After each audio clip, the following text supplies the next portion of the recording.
did that just say? Out of storage. Hi, everybody. I'm just looking at some weird thing that StreamYard said. I'm like, what do you mean I'm out of storage? Why do you show me these things while I'm about to go live? Ah. Okay, we're going to go live anyway, and I'll deal with that later because I'm so excited. I can hardly stand it to be talking with the fabulous Sara. Is it Reyes or Reyes? Reyes? Reyes. Yes. Reyes. I never can say. I had to learn. It's not my natural name. It was my married name, or it still is my married name. And so I had to spend 5 years practicing how to say it according to him. And we all think of you as Sara anyway, so we yes. So anyway, I can't tell you guys how excited I am. And Nancy's already come in, always my first one. Thanks, Nancy. And there comes Debbie and Pam. Hey, you guys, I'm so glad you are joining me live today. I love all my guests. I really do. But this one is just the plum of the plums. I'm so excited to be able to talk with Sara Reyes. Hey there, I see that Francis has joined us, and somebody else slipped in too. Maureen's here. All of the gang is showing up. And hi to my Instagram people. Sara why she's such a fabulous catch is because she has been a huge mover and shaker in the women's fiction and romance community for years. And she started her company, Fresh Fiction, quite a while. I'm going to let her tell what Fresh Fiction is in just a moment. But this woman has been such an influencer and such a supporter of women that I just know you're going to be inspired listening to what she has today to say to us. So let's get right to it. And Sara, for those few people who maybe do not know what Fresh Fiction is, can you give us a little bit of a description of what your business is? Well, it's very simple. We are what we do is connect readers and authors. So, and what is simple about it is that I'm an avid reader, a bookaholic actually. And as most people who know me, I have to read at least one book a day. And out of that love of books and reading so much, people would ask me, well, what should I be reading next? What should I be reading next? And when I first started Fresh Fiction, when I started book clubs, which was the beginning, the seed that started Fresh Fiction, was back in the 1990s. And romance, you couldn't have a romance book club. It was like, you can't talk about that stuff, in public. Or, when you went to a book club, it was all very literary. We're reading literary books. And I'm sorry, I'm finished school and I really don't care about the literary books. I really don't care about the self-improvement. I want to talk to people about the historical romances I'm reading, in those days, even fantasy romances, the vampire romances. I want to read about the contemporary romances. I don't want to feel like I can't talk about my Harlequin romances, the little book club that comes in the mail. So what we started to do was we started a book club. Now and we met each other online, believe this or not, even in the days, it was like early internet days. And our husbands were like, oh, well, we don't want you to meet somebody that you met on internet in person because they might be rapists. I'm like, it's other women. I doubt if this is going to happen. But okay, we can all live in hope, I guess. So we decided to get together because we were in this like bulletin board group where we would just talk about books. It was called Romance Readers Anonymous. I don't know if people around know this. It was out of Ohio State University or Kent State University. Anyway, we found out we all lived within 3 miles of each other here in Texas. And we said, we'd like to meet in person. Could we meet in person? And our husbands, we had 3 husbands. Each of us had a husband at that point. And they're like, oh, you can't. No, that's too dangerous. And we're like, yeah, whatever.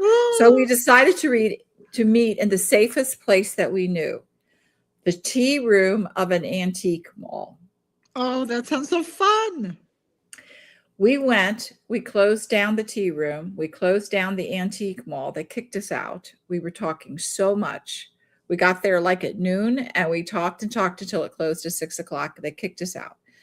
And we said, we got to do this again. When can we do this again? I said, we should do this next month. We'll come back to the tea room. We'll be fine. We could tell our husbands how exciting it was. And then we also did a little used bookstore that we all knew, that we were all going to go to and meet later in the next week. So that is how Fresh Fiction really started. We started with a book club of 3 women who wanted to meet in person and talk about their romance novels.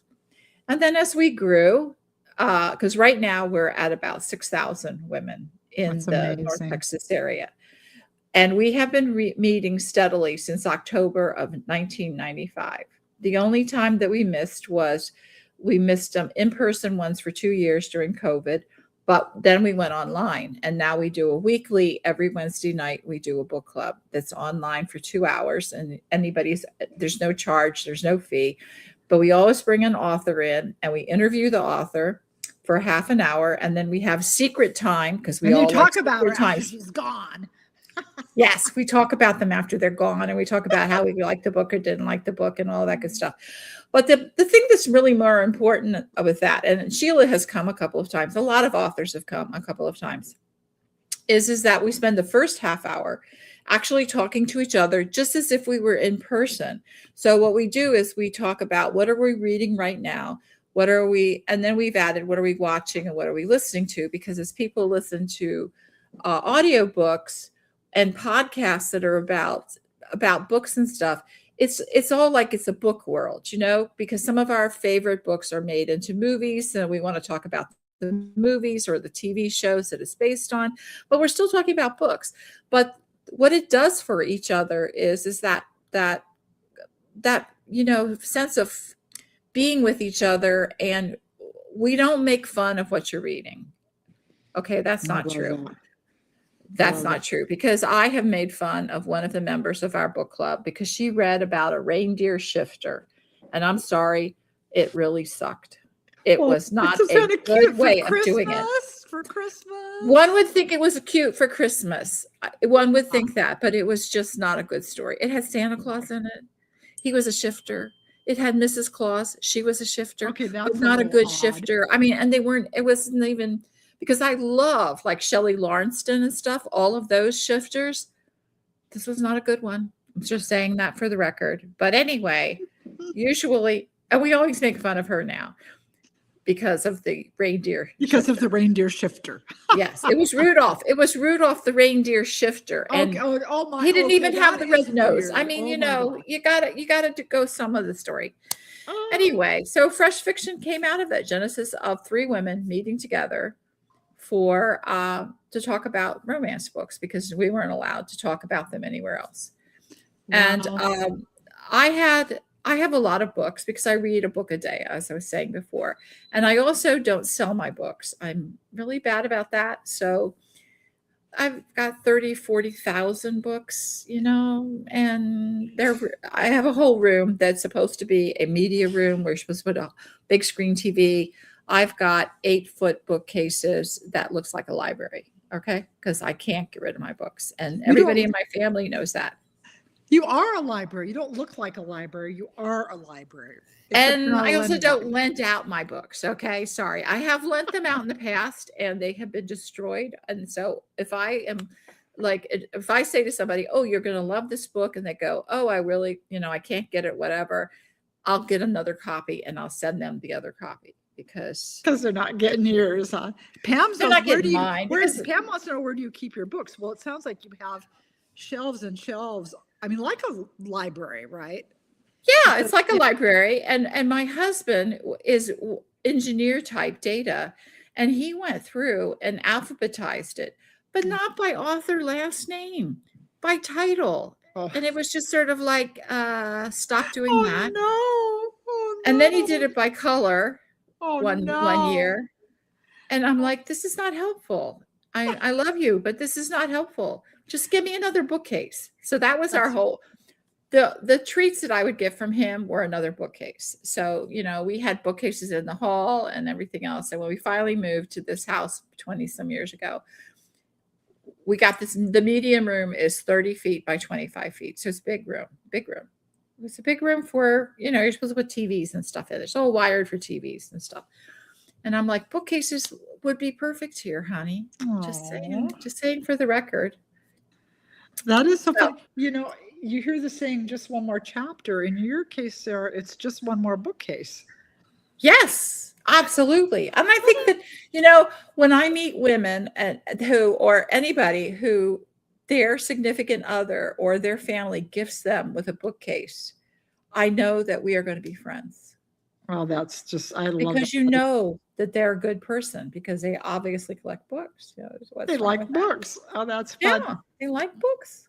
By the way, hi to So, everybody who's joined us while we've been talking. I see Emmanuel Roberts has joined us from Liberia. Welcome, Emmanuel. I know you've come to some of our chats before. And say hi to all our regular gals who are coming. And somebody mentioned the whole thing about romance being such one the biggest selling genre when it comes it to. is. And yeah, romance is the largest selling. So yes, why not talk about it? I love that. Well said. And that's one of the things that one of the services that Fresh Fiction does. I love it because we were talking earlier and talking about, yeah, for women. This is something for women. The website, the services, and we're going to talk later on, you guys, about the many services that Fresh Fiction does author or offer. But so let's go back to, all right, so you started as a book club, but then at some point you said, we need to expand. How did you morph from book club to this big website that serves so many people?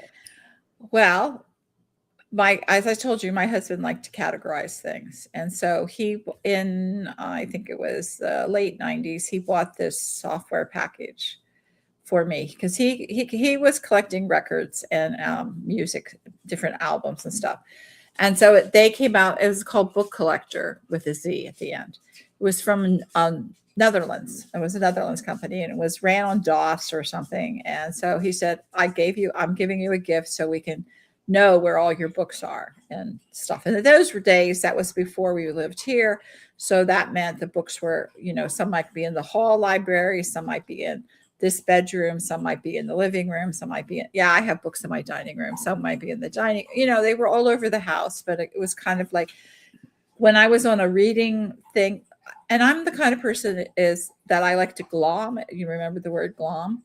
Where if I like an author, I want to read everything they've previously written and everything they've written past where I am right now. So I have to keep up on that. And then I would go off and I'm like, if I was reading a historical, like for example, Lindsay Davis writes,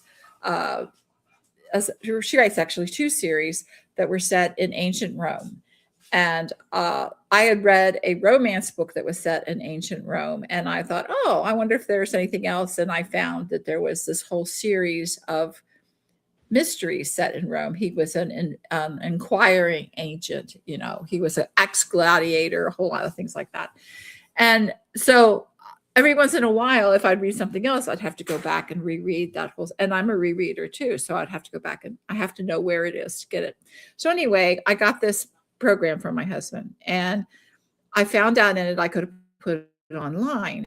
And so I put all of my books and when we put it online, we had 22,000 books. So 22,000 books were the basis of 22,000 books are the basis of Fresh Fiction. So I put it online and then people started asking, and it was only online for me. And because I ran out of computer space is the way it went. So you had to learn how to put it online. And then people would ask me, and at book clubs, I was the person that people said, well, what should I be reading next? Or I like this, and what is like that as well? And I would know all of those things. It's my superpower. I just kind of know because I just listen and I read so much, and I'm always up on what's going on, who's coming out with who's the new author, who's an old author who's tried new things, and what is it that you might like next? And so that went online, and then I went, well, I am a very nice person, I guess, a friendly person. I opened it to the world, and it became fresh. I said, this fiction is fresh.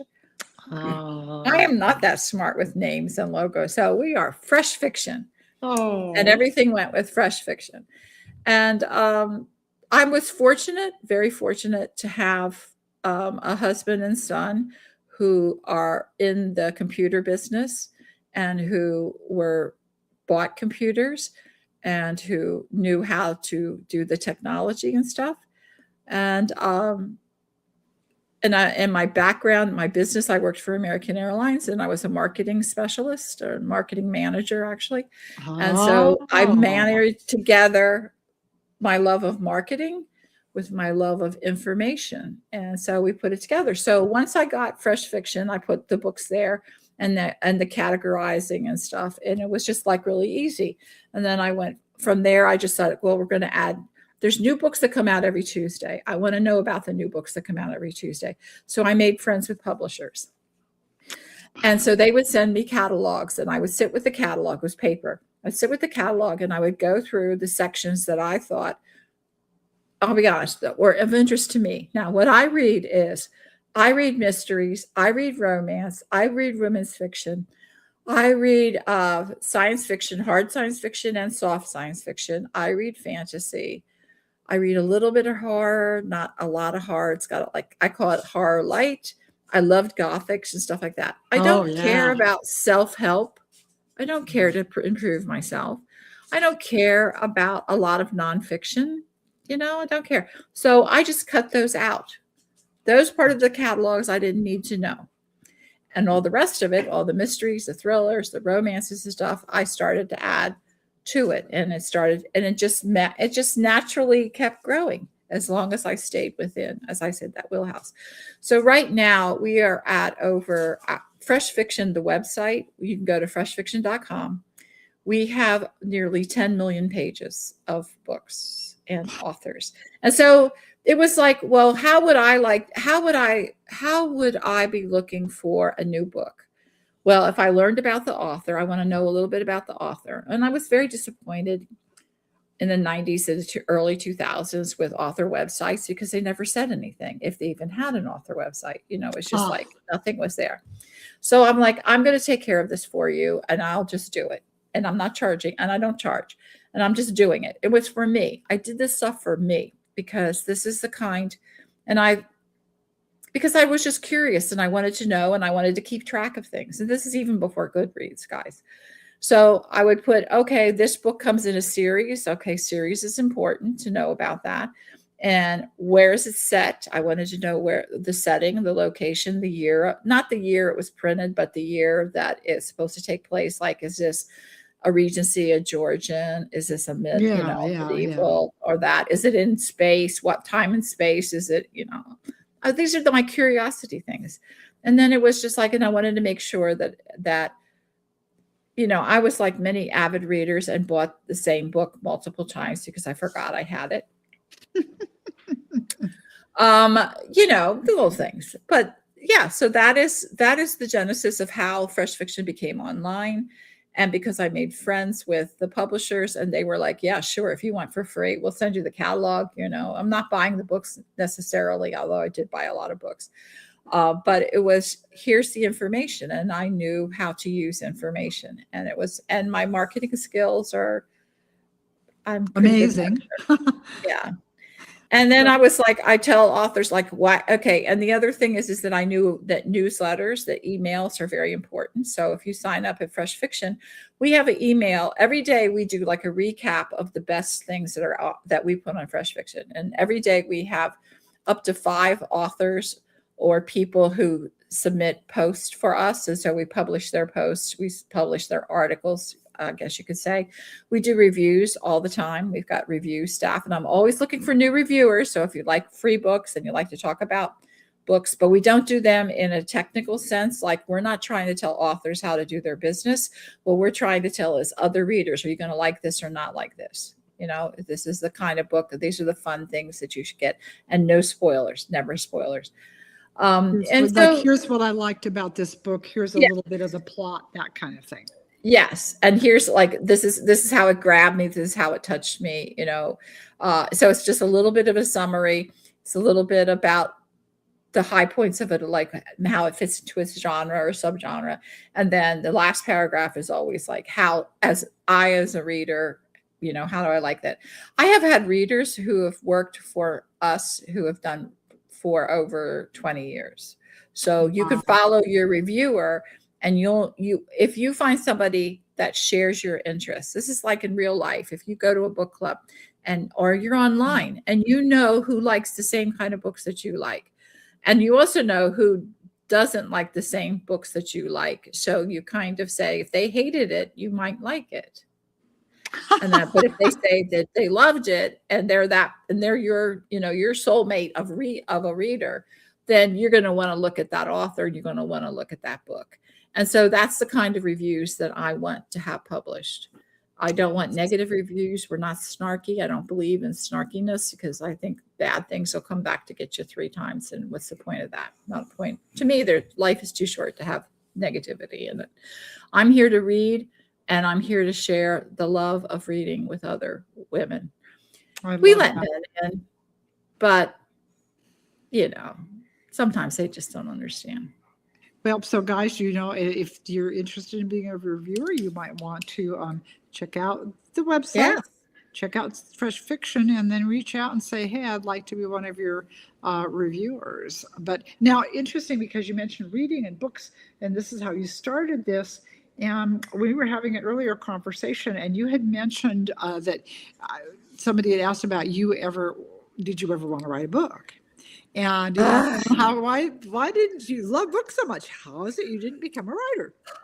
Well, I got laid off from a job in the 90s, and I said, my husband said, he had a very supportive husband, and he said, well, just, you're always talking about reading and maybe you should write a book. And I'm like, I should write a book. Sure. Why not? So I went to SMU and I took the summer course on how to write a book. And I went to a couple of community college classes on how to write a book. And I discovered RWA, and I lasted 6 months. I wrote my first book, and I can't do this because I have to rip apart my reading. I have to look at the book from a more technical point of view. When I read, I am immersed in it. Nobody can bother me.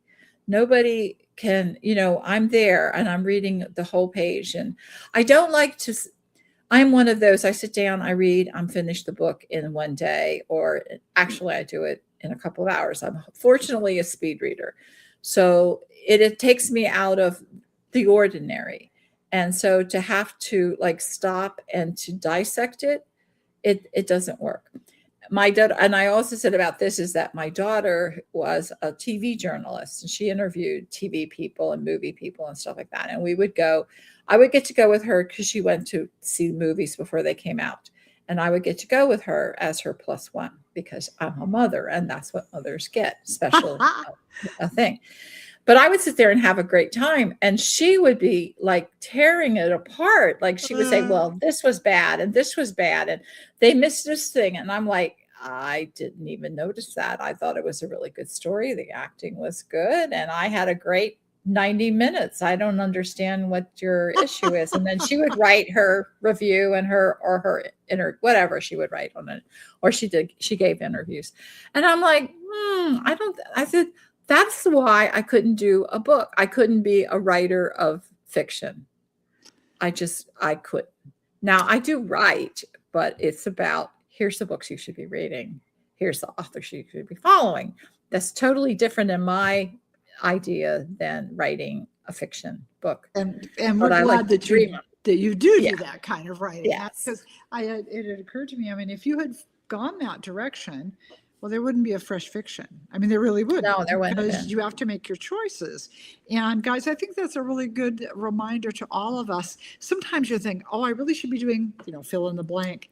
And sometimes that fill in the blank isn't the thing you're really supposed to be doing, and end up veering another direction. And then this wonderful thing happens. And I think you are such a good example of that, Sarah. It's I want to write a book. No, actually what I want to do is promote books, write about books, and have this great service that connects readers and authors. And that's really a huge thing to be offering. And this is kind of interesting. We were talking before and about, you said sometimes somebody had asked you, when are you going to quit? And what was your answer to that? Yeah. Never. I'm not going to quit. I want to be like my grandmother, who she actually started a business the year before she died, and she died at 89 and 9/10. She was 4 days shy of 90. And because she saw there was it was like with cooking and stuff, and it was like teaching people how to cook and how to do this. And this was back in the 80s, 1980s. And then she just laid down to take her afternoon nap, as she did, and she never woke up. And I said, that is how I'm going. I'm going to work. I'm going to have ideas. I'm going to try to do things. I'm going to be an entrepreneur up until the last day. And even that morning, I'm sure she came up with things, because I unfortunately inherited all of her diaries, and she wrote in her diary every morning and every night. So like she would write in the morning of what she was going to do and then at night she would do like a recap of what it was. And so I have boxes of these diaries, and she started writing them when she was 10 years old, which was in 1905. So I have from 1905 all the way through 1985. And it's just amazing. And it's like her whole life, she would put in how bad things that would happen and good things that would happen and all of that. And it was interesting because she lost her husband. My grandfather passed away before I was even born, before my mother even got married. So it was the first time they ever went on vacation. He died like 3 hours out of them leaving their house in the car, at the car. But she was a widow for 40 years after he passed. And she did all of these amazing things. I mean, just amazing things. And I think of her as my mentor. I still talk to her. That's so, that's just so inspiring. I love stories like this because I think sometimes we limit ourselves.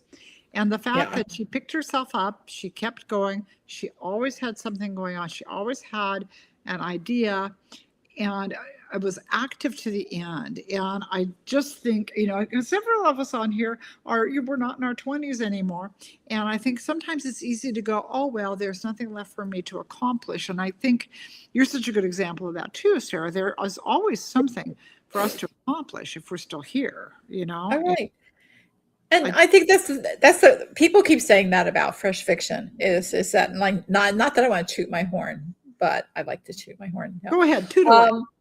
Okay, is just that, when COVID came around, if our business, we used to run events. We used to run, oh my gosh, 65 events a year, in-person events a year for readers, just for readers. And we would have, we had an author, we had Readers and Readers, which is Readers and Margaritas. That was a weekend in the fall. We had boas and tiaras, where you get to wear, yes, we're women and we like to dress. We like to have fun, guys. We like to have fun. We might have the drinks. We like all that stuff, but we also like to talk about books. So we would have these, and then we'd had weekly book clubs. And then anytime an author came to Dallas, Texas, we would take them out to dinner. And we would have like 30 people come and have dinner with that author. So we've had people from Nora Roberts, Jane N. Krentz, Susan Elizabeth Phillips. I mean, and all of the different guys that we've had. It's just that we wanted to show our appreciation to the author, but we also wanted to have that special time with the author, kind of thing. So when COVID came around, it was like, well, that came to a screeching halt. You couldn't even go to restaurants. So it was like, well, what are we going to do? And I said, we're going to pivot. I don't know how we're going to pivot, but we're going to pivot. So it was like, well, let's try this Zoom thing. It can't be that hard. Well, yeah, we learned. Wow. And so we did it every week. And so then we started, that was like for 2 years. And then we went back to our monthly teas. We have an afternoon tea on the second Saturday of every month. That's since 1995, except for the 2 years. And we have weekly book clubs that are also in person as well as online. And I wanted to do away with the online ones because, there's only so much, go to book signings and everything else. And it's just like that. But the online people are like, well, we don't live in Texas and we're not quitting. Okay. Yeah. All right. I got it. I got the message, guys. Not a problem. Yeah. So So that's still the thing. doing it. We're still doing it. And if you're really curious, you can always go onto YouTube. And I am very consistent. I'm a marketing person. Everything is fresh fiction. So our YouTube channel is Fresh Fiction Com, C-O-M, because fresh fiction was taken. I don't know who that weird person was, but How anyway, so we rude. have fresh fiction. I know we have Fresh Fiction Com, and we've got up over 500 interviews with authors and things like that that you might be of interest in. And I enjoy it because I can go back for a couple of years, since we've been doing them since 2020. So it's kind of like I like to go back and, oh, I remember we said that. Oh, that was, yeah. And now I got to go pick up the book and read it again because that was such a good experience meeting the author, and it was a good experience reading the book. So it was fun, and I need to go back and revisit that. And I love that. By the way, Nicole, I love saw it. your comment here. We have a purpose if we are breathing. I think that's what God Yes. teaches, and I agree. One of my favorite sayings. I'm working on a book now, you guys. That if a publisher doesn't take it, I'm going to self-publish it because it's that, as the old saying goes, the book of my heart. But my older lady in this, who kind of takes some women under her wings, that's her favorite saying. If you're still here, you're here for a reason. And I think I might have said that over our last many interviews once in a while to all of you, because I think it's very important for us to keep that in mind, that we're all here, we all have our own little spot, our own little plot where we can be useful. And I think that's very important to take advantage of our many gifts and share them. And I know a lot of you out there, you're readers. You are also, I see that Chris Keniston is here, and Chris, an author. Chris is going to be one of the authors on our Readers Cruise in 2027, you guys. And so we all have gifts. I was just messaging back and forth with one of my readers who's a painter. And so there's so many things we can be doing, and you want to make sure you're doing it. And have the Sarah attitude and say, I'm not quitting, because there's Okay. probably a space for you and something you should be doing. Wouldn't you say so, Sarah? I think so. Yes, definitely. Yes. And we should never be ashamed of what we read, and we should never feel that it's like a secret. I think that that's a wrong attitude to have, because I've learned so much from reading, and I've learned so much from romance reading as Yeah. well. The- I decided to become a manager at American Airlines by reading one of Jane Ann Krentz's books, where the main heroine just faked it till she made it. And I thought, well, that's an interesting concept. Wonder if it actually works. And I did it, Inspired and I by got the nonfiction, job. by fiction. Wow. And so you Yeah, did it in real life. You I did did not. it, and I got it. And then there was when I was working on many different times, I have like a relationship problem with somebody. And instead of taking all these courses on, how to do things better and be nice and understand their personality types and stuff like that, I went, I read this in a book, and this is how the heroine or the hero managed that person and that business. And I wonder if that works in real life. It must work in real life. I'm going to give it a shot. So it's like I've learned those things, which a lot of people don't talk about. You will hear you will know that people who read romances that are historicals will say, well, that's how I learned my history, was because of reading a historical romance. And I'm like, yeah, that's good. I do, I like to compare and see if that history really is right and not right and everything else. But I also, for me, I've learned like management techniques through romance books and thrillers. Thrillers are helpful too. You just don't have to kill the person to get your point across. I don't be doing Yeah, that. I'm just saying you shouldn't kill people, but That's they have amazing. a lot to teach us. So you never know what you're gonna learn. And I do love historicals. I was not in high school. I was not that into history.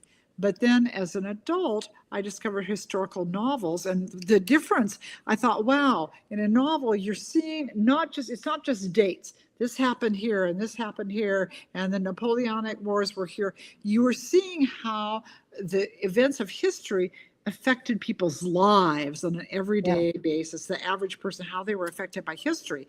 And I think that's the beauty of historical novels, because you're seeing history, but you're seeing how it actually affected people. And I think that's just such a great way, if you want to learn about history, That's a great way to do it. Yeah, go back and check and make sure they got their facts right. But most historical writers, I will say, they Oh are yeah. researchers. They are very into getting it right. They are very into, they could spend forever just researching their book before they even wrote it.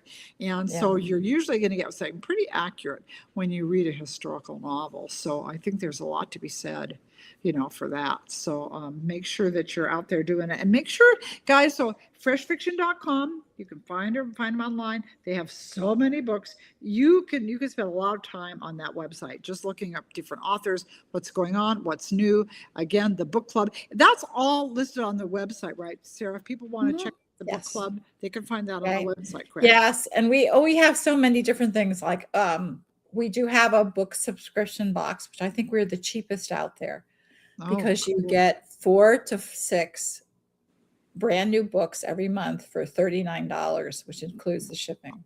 Wow. And they're Wow. brand new books, and some of them are out. Some of them you get them before they're actually for sale. So like Okay. ARCs? Well, we do a few ARCs, but mostly they are the book. So they'll ship Okay. it to us 2 weeks or 3 weeks before it's on sale. Like if it's on sale the 28th of the month, let's say, we've already shipped it on the 20th of the month. So Gotcha. you'll be the first person to read it. And they're all like great books. So we mix it up. You can't pick. Sorry about that.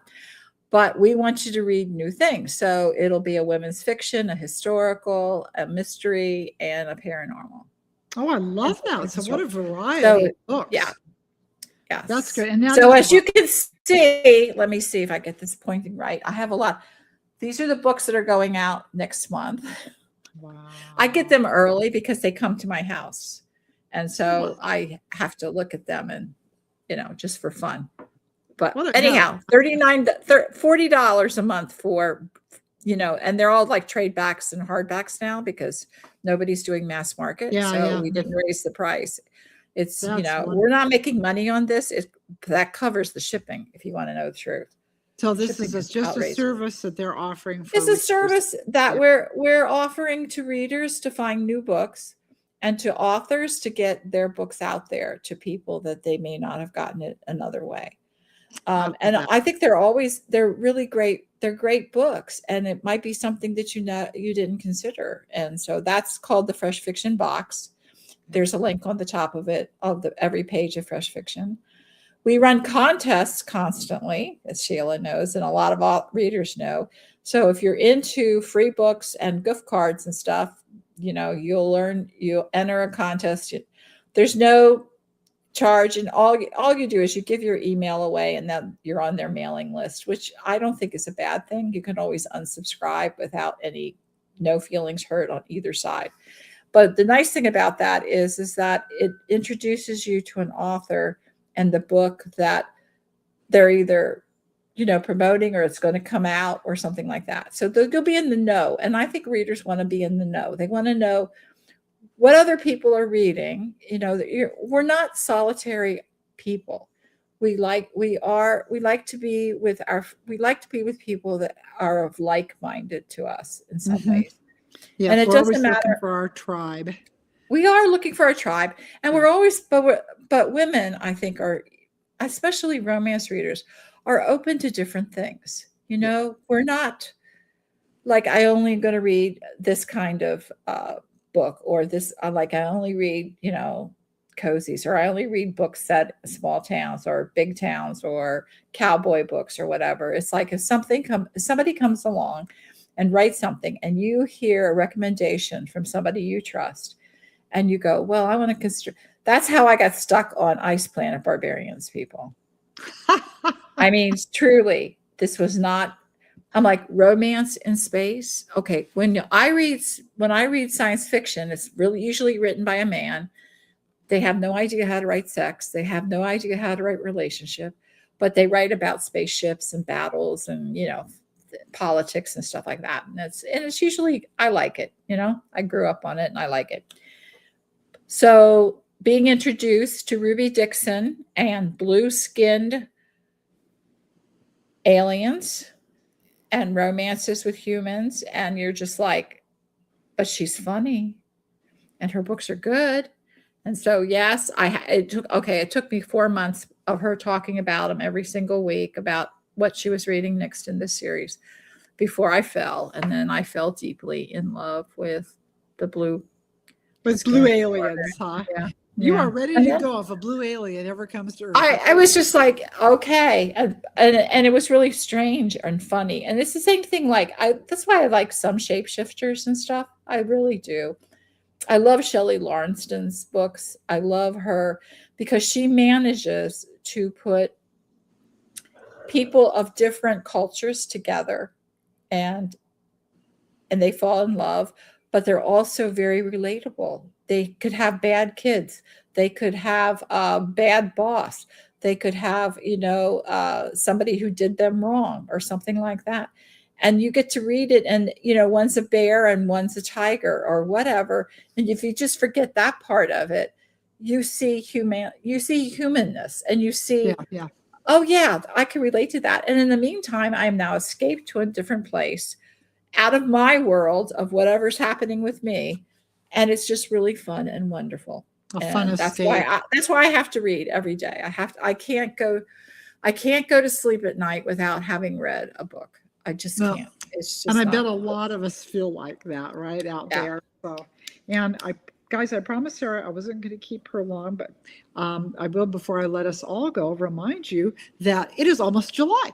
That means it's almost time for Christmas in July, guys. And we are going to do so much fun stuff here. Going to be doing some giveaways and having some fun. I've got, oh my gosh, my Betty Mary, for those of you who saw her on, it was a few months back, and she was giving us ideas on how to stock our pantries. She's going to be coming on with some fabulous holiday baking tips. We've got Hallmark Jenny coming on to join us and talk about Hallmark movies, and it's going to be fun. I think we have maybe one Monday that we won't be doing it because I've got my book club meeting that night. So, you'll be out of luck then. But do stay tuned and kind of hang in with me for posts on Instagram and Facebook as we roar into Christmas in July. And meanwhile, do check out Fresh Fiction. Now that you know how this started, it is for women. It was featuring books by women. It's definitely go girls, great stuff. And I know you're going to want to check it out. And I hope you guys were inspired